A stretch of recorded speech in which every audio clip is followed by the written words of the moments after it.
Agriculture institute Geeta Nagar Kanpur से आपका हार्दिक स्वागत और अभिनंदन करते हैं।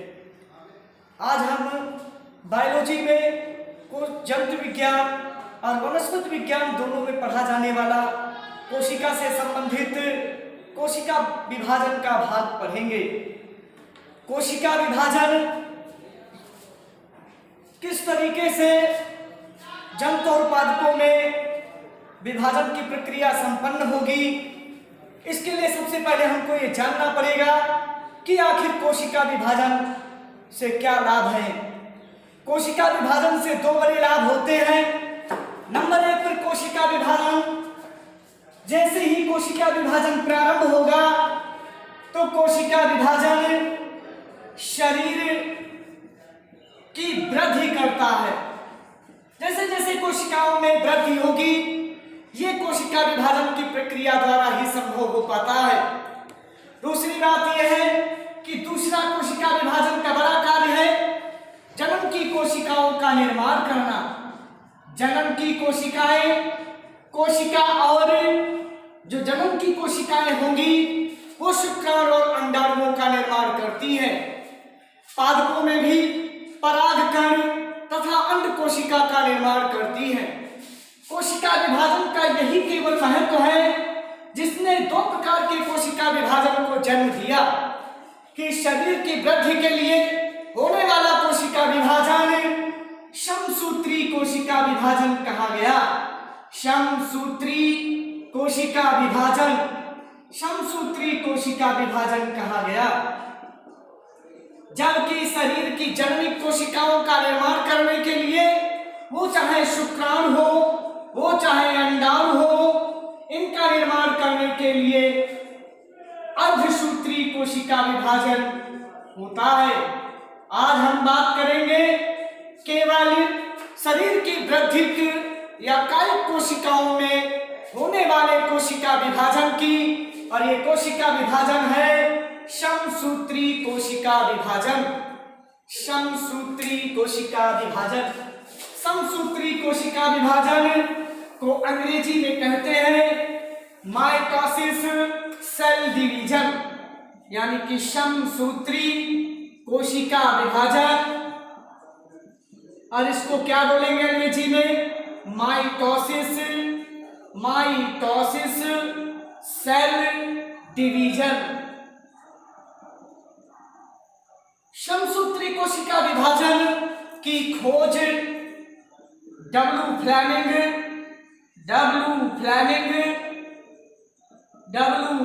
ने 1882 ईस्वी में की थी।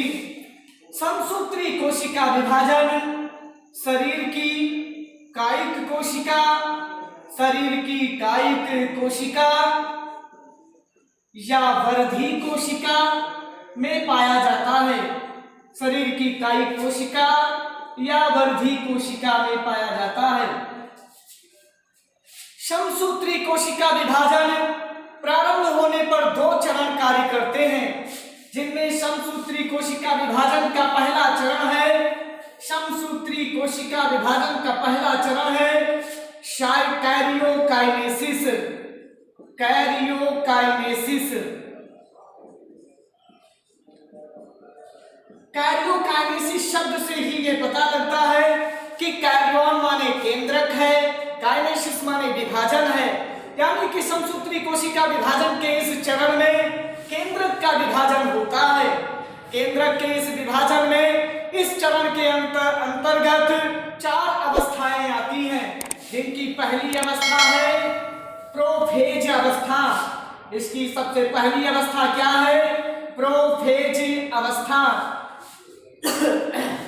हम लोग ये जानते हैं कि कोशिका विभाजन में प्रोफेज अवस्था पहली अवस्था है, यानी इस प्रकार से पूछ सकता है कि समसूत्री कोशिका विभाजन की प्रथम अवस्था कौन सी है?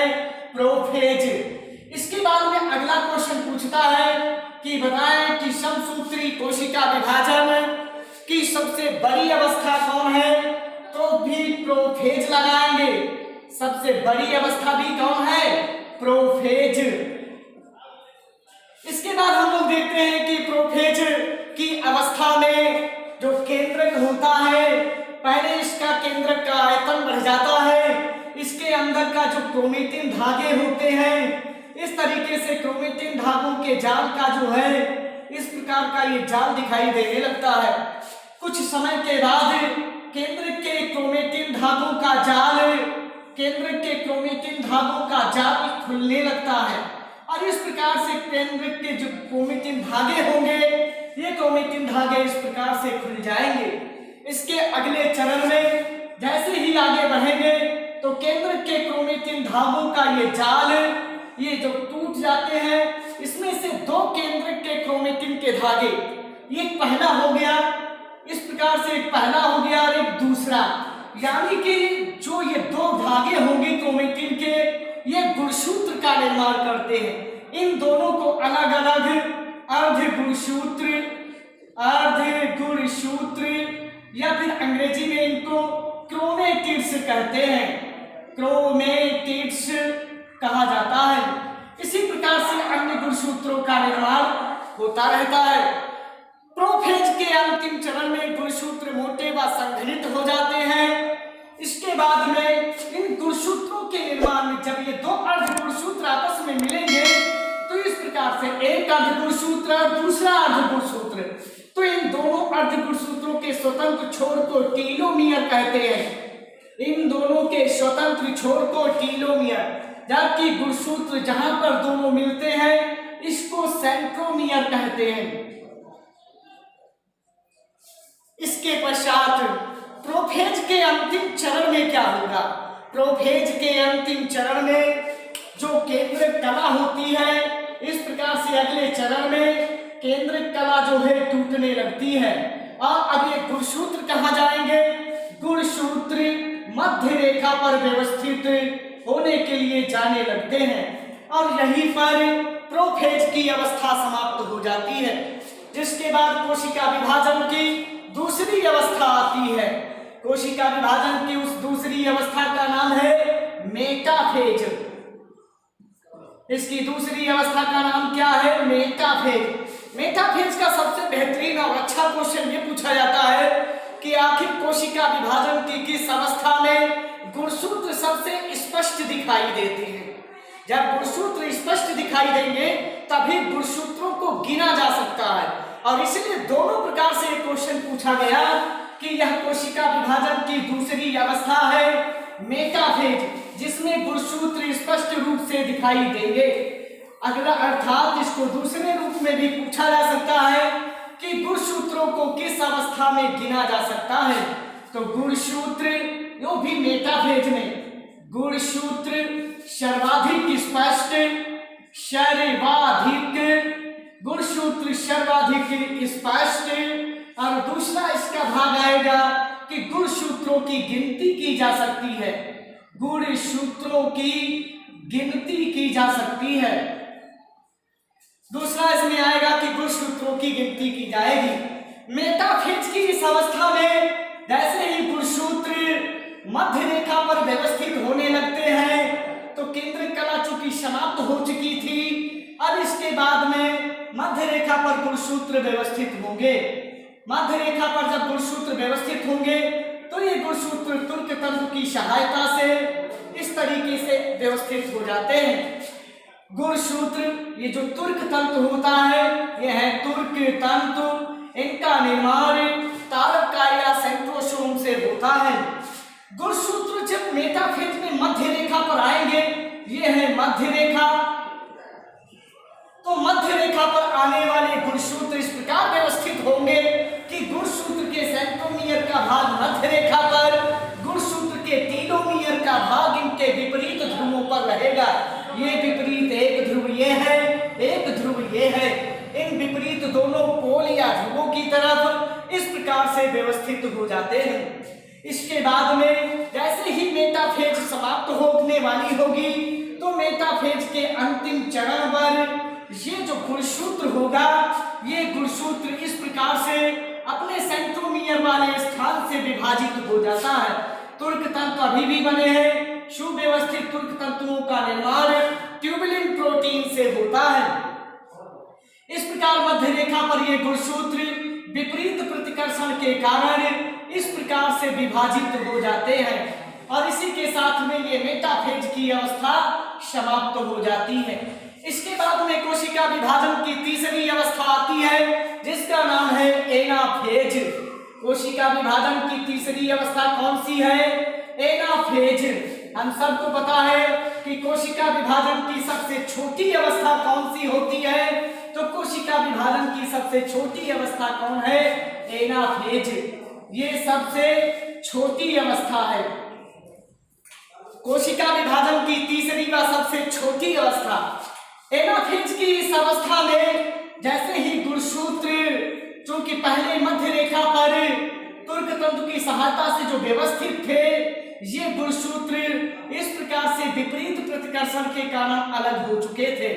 अब इस प्रकार से ये गुणसूत्र अगले चरण में, एनाफेज के अगले चरण में ये गुणसूत्र इस प्रकार से यूवीएल आकार लेते हुए विपरीत ध्रुवों की तरफ जाने लगते हैं और इस प्रकार एनाफेज की अवस्था में सिर्फ गुणसूत्र इस मध्य रेखा से अपने विपरीत ध्रुवों की तरफ अग्रसर हो जाते हैं, जिसके पश्चात कोशिका विभाजन की अंतिम अवस्था आती है और कोशिका विभाजन की अंतिम अवस्था टीलोफेज कहलाती है। कोशिका विभाजन की यह अंतिम अवस्था टीलोफेज कहलाती है। अंतिम अवस्था टीलोफेज में गुणसूत्र जो कि यूवीएल आकार लेते हुए विपरीत ध्रुवों पर पहुंचे थे और ये गुणसूत्र अब जो है इस तरीके से विपरीत ध्रुवों पर पूर्ण रूप से पहुंच चुके होते हैं और इसके अगले ही चरण में विपरीत ध्रुवों पर पहुंचे हुए गुणसूत्र के चारों तरफ केंद्र कला का निर्माण हो जाता है। इस प्रकार से केंद्र कला का निर्माण हो जाता है। टीलोफेज के अंतिम चरण का कार्य ही यही था कि मात्र कोशिका के एक केंद्रक से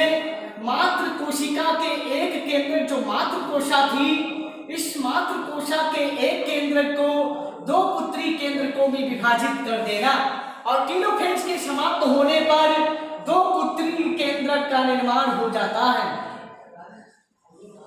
टीलोफेज के समाप्त होते ही दो पुत्री केंद्रक बन जाते हैं, जिसके साथ कैरियोकाइनेसिस का यह चरण समाप्त हो जाता है।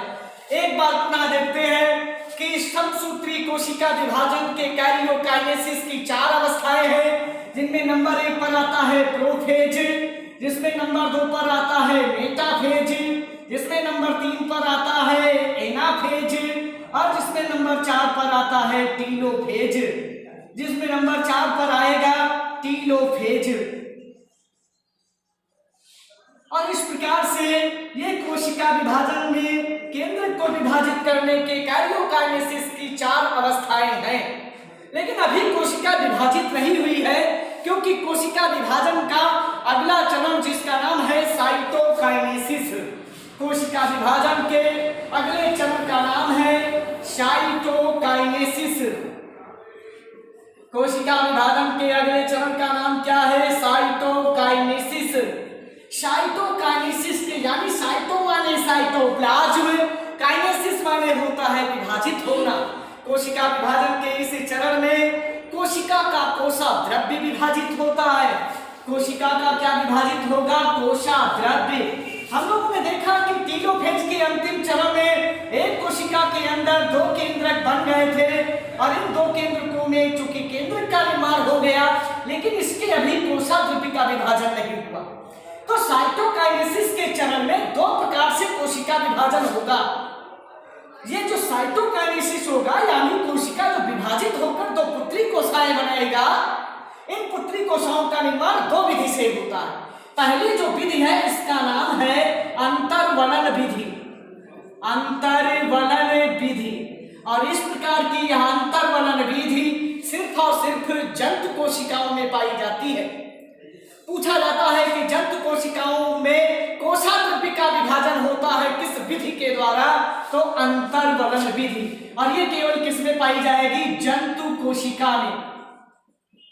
ये केवल पाई जाती है जंतु कोशिका में। एक दूसरी विधि आती है जिसको कहते हैं बी नंबर पर कोशापट्ट निर्माण विधि, कोशापट्ट निर्माण विधि यानी कि शेल प्लेट फॉर्मेशन मेथड। इसमें जो होता है यानी कि कोशापट्ट निर्माण विधि द्वारा कोशाग्र विभाजित होगा केवल पादप कोशिकाओं में, पादप कोशिकाओं में। और इसी के परिणाम स्वरूप यहाँ पर ये दोनों कोशिकाएं जो है इस प्रकार से जो दोनों केंद्रक हैं तो कोशाद्रव्य के अंतर्वलन विधि में इस प्रकार से विभाजित होकर के ये दोनों यहाँ से हट जाएंगे और दो पुत्री कोशाओं का निर्माण कर देते हैं, दो पुत्री कोशाओं का निर्माण कर देंगे। ये दो पुत्री कोशिकाएं बनी है, दो पुत्री कोशिकाएं। और इसी प्रकार से जब पादप कोशिका होगी तो कोशाद्रव्य का विभाजन इस प्रकार से होगा कि दोनों केंद्रक इस प्रकार से विभाजित हो जाएंगे। यहाँ पर कोशापट्ट का निर्माण होगा जिस पर कैल्शियम व मैग्नीशियम के पैकेट जमा हो जाएंगे, जिसके परिणाम स्वरूप अंतिम भाग में ये दोनों यहाँ से अलग हो जाती है, ये वाला भाग मैच्योर हो जाता है और दोनों पुत्री कोशिकाएं बाद में पृथक हो जाती हैं। दोनों पुत्री कोशिकाएं जो है वो पृथक हो जाती हैं। समसूत्री कोशिका विभाजन का ये आधार है कि समसूत्री कोशिका विभाजन में एकमात्र कोशा से दो ही पुत्री कोशाओं का निर्माण होता है। पहला क्वेश्चन ये भी बहुत अच्छा बनता है कि समसूत्री कोशिका विभाजन में एकमात्र कोशा से दो पुत्री कोशाओं का निर्माण होगा।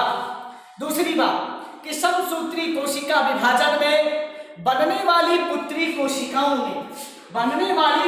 कोशिकाओं में गुणसूत्रों की संख्या अपनी मातृ कोशा के समान रहती है, अपनी मातृ कोशा के समान रहती है। इसीलिए इसको समसूत्री कोशा विभाजन कहते हैं, क्योंकि यहाँ पर गुणसूत्रों का बंटवारा अपनी मातृ कोशा और पुत्री कोशाओं में बराबर बना रहेगा, जबकि अर्धसूत्री में ऐसा नहीं होता है, क्योंकि अर्धसूत्री में पुत्री कोशाओं में गुणसूत्रों की संख्या अपनी मातृ कोशा के आधी हो जाती है। तो इस प्रकार समसूत्री कोशा विभाजन में एकमात्र कोशा से दो पुत्री कोशाओं का निर्माण की प्रक्रिया संपन्न हो जाती है। समसूत्री कोशा विभाजन को बढ़ाने वाला पदार्थ पूछा जाता है तो पादपों में एक हार्मोन पाया जाता है जिसका नाम है साइटोकाइनिन। साइटोकाइनिन को ही 6-फॉस्फोराइल एसिटोएमीन कहते हैं और ये पदार्थ हमेशा पादपों में कोशिका विभाजन की दर को बढ़ा देता है। दूसरी क्वेश्चन ये भी पूछेगा कि समसूत्री कोशा विभाजन की दर को घटाने वाले पदार्थ कौन है, तो समसूत्री कोशा विभाजन की दर को घटाने वाले पदार्थ जिनमें नंबर 1 पे आता है एजॉइड्स, इसी के बाद इसी में आता है साइनाइड्स, इसी में आएगा साइनाइड्स, इसी में आता है मार्स गैस और इसी में एक और आता है जिसका नाम है कॉल्चिसिन। कॉल्चिसिन बहुत पेपरों में पूछा जाता है क्योंकि कॉल्चिसिन जो पदार्थ है वो कुल लिलिएसी के कॉल्चिकम ऑटोनेलम से प्राप्त होता है। फिर से सुने कि कुल लिलिएसी के कॉल्चिकम ऑटोनेलम पदार्थ पौधे से प्राप्त होता है। कॉल्चिसिन इसलिए भी बहुत इंपॉर्टेंट है क्योंकि कॉल्चिसिन समसूत्री कोशिका विभाजन की प्रक्रिया में कोशा विभाजन की दर को घटा देता है, जबकि अर्धसूत्री कोशिका विभाजन में कोशिका विभाजन की दर को बढ़ा देता है। और इसीलिए पूछा जाता है कि अर्धसूत्री कोशिका विभाजन की प्रक्रिया में अर्धसूत्री में उत्पन्न करने होने वाली बहुगुणिता का कारण क्या है, तो उसके लिए ऑप्शन में हमेशा कॉल्चिसिन मिलता है। इंपॉर्टेंट प्रश्न है, थोड़ा अच्छे प्रश्न आते हैं तो जरूर पूछा जाता है। कोशिका विभाजन के समसूत्री की इस प्रक्रिया में एक और अच्छा क्वेश्चन है जिसमें यह पूछा जाता है कि समसूत्री कोशिका विभाजन की प्रक्रिया शुरू होगी तो कोशा विभाजन के भी सेल अगर विभाजित होने वाली होगी तो इस विभाजित होने वाली जब प्रोफेज आने वाला होगा तो प्रोफेज के आने से पहले की अवस्था क्या होगी, यानी कोशा विभाजन के पूर्व की अवस्था। तो कोशा विभाजन के पूर्व की अवस्था को इंटरफेज कहते हैं। क्या कहते हैं? इंटरफेज कहते हैं, अथवा इसी को रेस्टिंग फेज कहते हैं। इंटरफेज अथवा इसी को क्या कहेंगे? Resting phase. कोई पूछे अगर किसी से, पेपरों में कभी तुम लोगों में नहीं पूछा गया, लेकिन थोड़ी अच्छी जगह पे जब पेपर आता है, लेवल बढ़ता है, तो क्वेश्चन पूछता है कि आखिर कोशिका विभाजन का आधार क्या है, what is the base of the cell division. तो बहुत आसान इसका आंसर है कि किसी भी प्रकार के कोशिका विभाजन का आधार डीएनए का द्विगुणन है, यानी कि डुप्लीकेशन और the replication is the base of cell division. कोशिका विभाजन का इसको आधार माना गया है। इसके बाद में हम लोग देखते हैं कि जैसे ही कोशिका विभाजन में एक छोटा सा चार्ट बनता है जहां से क्वेश्चन हमेशा आते रहते हैं, और ये समसूत्री और अर्धसूत्री दोनों कोशिका विभाजन के चरणों पर लागू होता है, और उसका नाम है कोशिका चक्र। और कोशिका चक्र यानी कि सेल साइकिल। कोशिका चक्र की वैसे 4 अवस्थाएं होती हैं। जो कोशिका चक्र होगा उसकी कितनी अवस्थाएं होगी? 4। बहुत छोटा सा चार्ट है, इसमें देख लेते हैं, यहां से क्वेश्चन जरूर आता है। इसको कहते हैं कोशिका चक्र, और इसी को अंग्रेजी में कहते हैं सेल साइकिल। बहुत ही माइन्यूट अंतर आएगा कोशिका चक्र की अवस्थाएं और कोशा विभाजन की अवस्थाओं में जब क्वेश्चन आते हैं।